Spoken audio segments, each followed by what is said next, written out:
We have more now on the baby formula shortage that has some parents scrambling. The U.S. has received its first shipment of formula from Europe. 78,000 pounds of specialty baby formula arrived in Indiana on Sunday. Now, this doesn't mean parents should expect stocked store shelves. That's a tongue twister. Stocked store shelves. It could be weeks before we see more baby formula inside of retail centers, but the formula will be sent directly to hospitals, medical facilities, and doctors' offices across the country.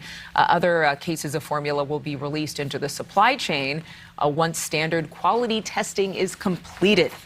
Joining us now is Jessica Fraser, the director of the Indiana Community Action Poverty Institute. Thank you so much, Jessica, for being with us. You were there at the airport when this baby formula arrived. So there were a number of nonprofit and medical organizations there.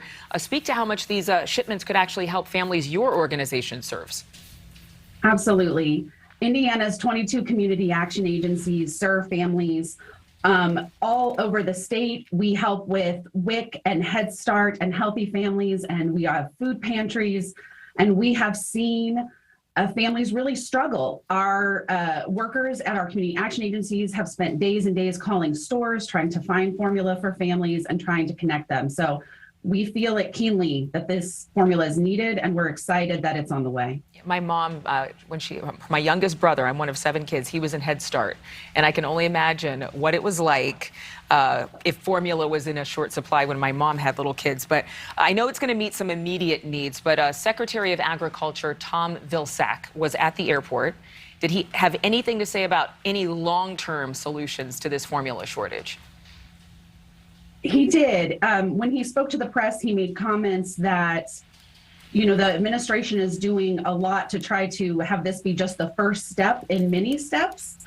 Of course, the details would have to come from the administration, but it was exciting to hear him talk about how they have thought out making sure that the specialized formula is here, and then thinking of the next steps to have more shipments come and then have more plants online. So it felt to us that this was the beginning of kind of finding solutions to this problem and getting it solved. What about in terms of preventing something like this from ever happening again? Is anybody talking about that?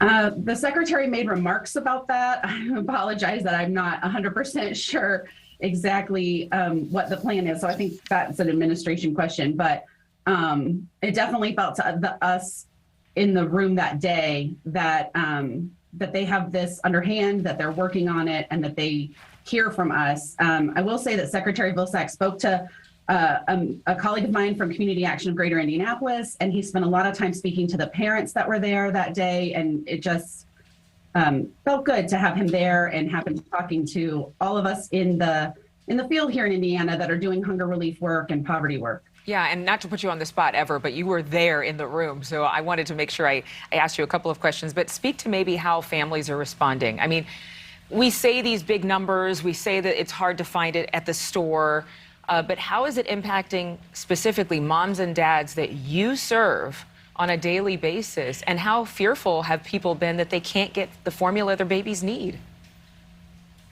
Absolutely. We have heard from our WIC directors and our early Head Start teachers that parents, of course, are very scared, and they are starting to, you know, really worried about where they're going to find this formula and how long this could go on for.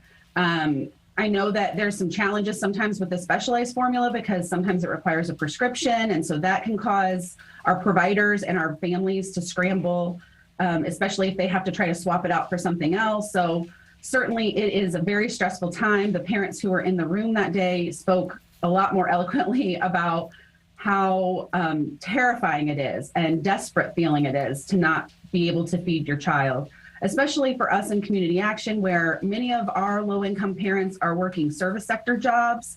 They do not have the ability to necessarily, be able to pump at breast milk at work, or they have a job where they're on their feet, or they're working on a factory line, or they're at a cashier's check station every day. Formula is necessary for families to feed their children and be able to work and provide for their families. And so it's certainly terrifying. And, you know, in community action, we're doing everything we can to be a resource, a convener, a referral agency, right. But it's scary. Yeah, and thankfully, this specialized formula is for those with the sickest babies or those who really need the help the most, which is, of course, the #1 concern. But thank you so much, Jessica. We have concern for all families who are affected by this. We appreciate you joining us. Thank you so much for watching. Make sure to click on the red subscribe button below so you can get more of NewsNation's fact-driven, unbiased coverage.